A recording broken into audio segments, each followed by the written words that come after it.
Okay, this is a short one. Come on, I know you've heard that from me before, but this time I really mean it.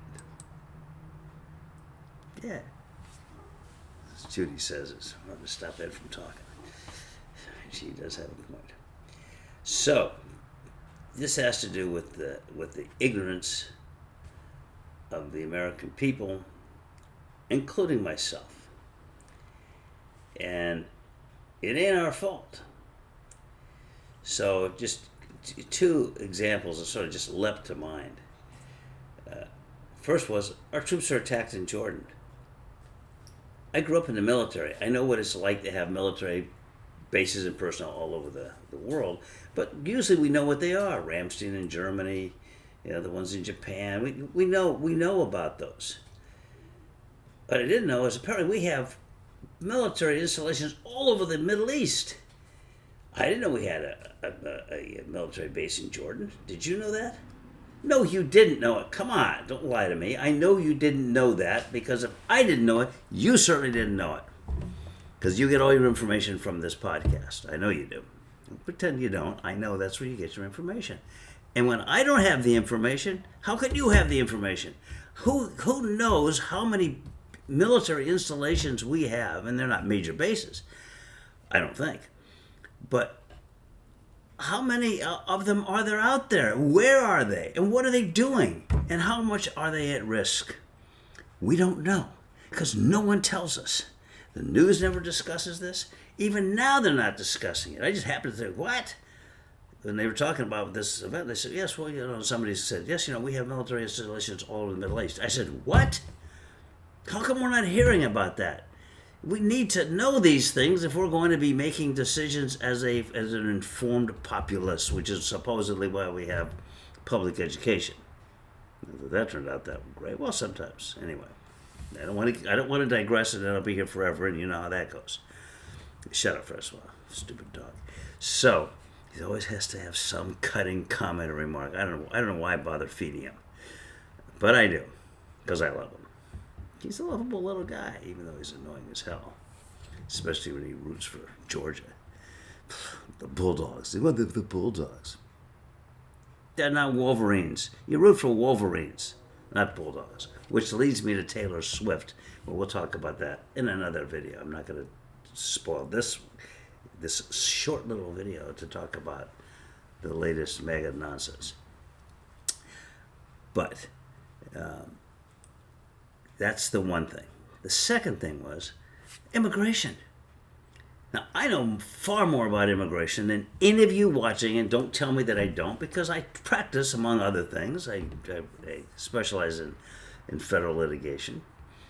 Last year, I successfully sued the federal government in federal court in Washington, D.C. I sued not the federal government, I sued the Secretary of State. And then I also sued in district court in West Palm Beach. I sued the head of Homeland Security. Again, successful. So, and I deal with these asylum cases all the time. And I'm well familiar with the statute, not only the statute itself, but its history. I had argued an appeal in the Ninth Circuit Court of Appeals on the asylum case, and the United Nations came in as amicus counsel on that case. They supported the position I was taking because it was in line with the entire United Nations history of asylum, which was the genesis for our asylum statute. So I know this area very well. And yet, here we are dealing with this proposed legislation that apparently has been hammered out very carefully. The effort led by Senator Langford from Oklahoma, who is a leading Republican on trying to resolve this issue with the border, and he's got the support of a number of Republicans in there so that they have enough to pass this vote over cloture, which is they require 60% of the Senate.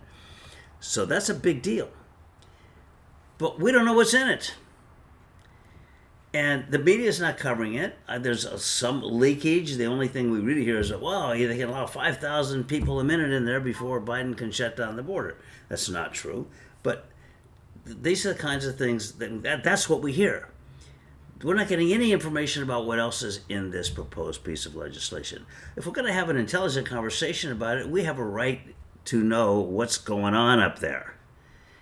and to get some true information about what's actually proposed in this bill, so that we don't have to listen to the spinmeisters, particularly from the right side of the Republican political spectrum, and who are carrying water for this character, this neighbor of mine down in Mar-a-Lago, who quite up front says, I want this as a political issue, so don't do anything to solve the problem. And the nonsense to sit there and say, well, I don't want a bad bill, I want a good bill. Well, the bill that they're talking about, from everything that I've heard from the people who are supporting this bill, including, of course, all these Republicans, conservative Republicans in the Senate. I mean, the senator from Oklahoma is not going to be exactly a bleeding heart liberal on this issue. They're all saying that this will solve parts of the problem. So if you get this thing, Trump and his supporters, you get this piece passed, it doesn't give any further rights to people trying to get here illegally, or more importantly, seeking asylum legally. It does provide some basis for restricting the flow.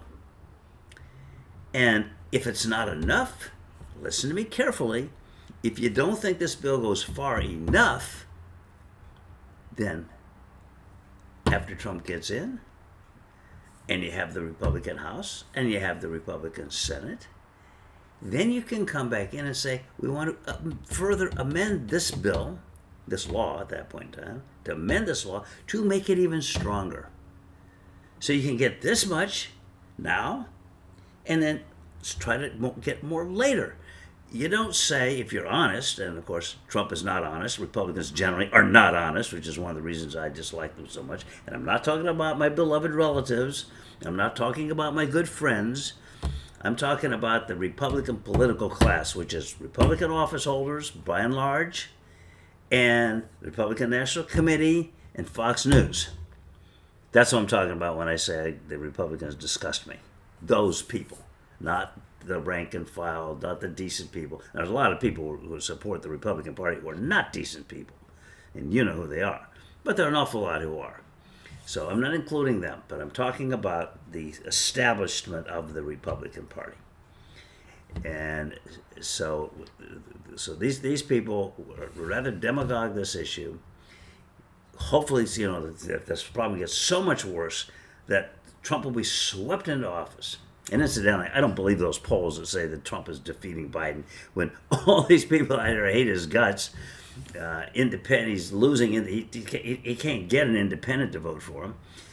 He can't get a moderate to vote for him. He can't get all these suburban women Republicans who the Republicans have lost in the past are really going to lose this time because Trump is bragging about ending Roe versus Wade.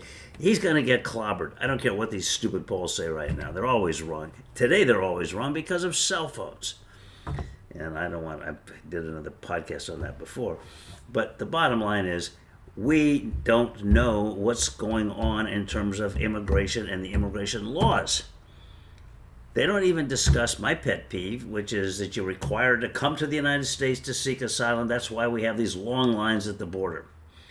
Long lines of people seeking asylum. And even if they were to remain in Mexico, which is not going to happen because the Mexican government won't allow it, but even without that, even if you can make them stay in Mexico like Trump did, they still have to come to the border, and they're still required to come to the border in long lines to file their petition for asylum, even if they have to go back to Mexico to wait for their court date.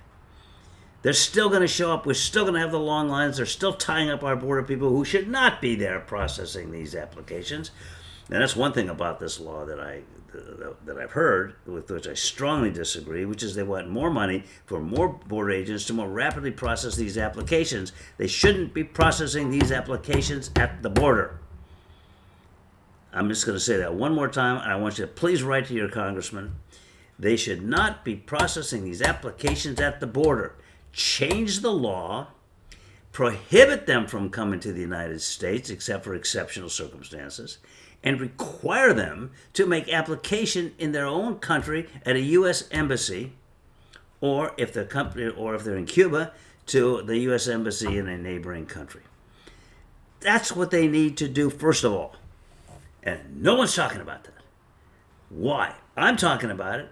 I know that's the law because I practice in that area. I read that statute more times than I can count. It's right there in black and or white. Don't want to sound racist here. So, please, listen to me. Talk to these people. But that's not going to do much good. If the press, the media, all these talking heads, no one is talking about details. And those people who know me know that, to me, I'm all about the details. You don't try as many cases I have without worrying about the details. You don't study science, as you know, my background's in physics and calculus, unless you have an excruciating attention to details. We are detail deprived in this country. That's an alliteration. We're damn detail deprived, doggone it. Detail deprived. Details, and we don't get those details from the media. We don't get them from the politicians. We don't get them from our neighbors. We don't get them from the talking heads. We don't get them anywhere. And it's frustrating to me, who knows a lot more details than most people, that I can't get those details. I can't even get them on Google, which I rely for on all my information. And one final note. I know I promised you I'd take down that stupid pink Christmas tree. But my back started hurting, and so I had to put it off. So yeah, I know. I could still paint. Maybe I'll paint it black. Then we won't be able to see it. So it'll be just as if I actually put it away. I'll have to deal with that at a later date. I know it's a major concern to all of you because you'd rather focus on that instead of paying attention to what I have to say. Yeah, can't really blame you. Au revoir, my friends. Au revoir.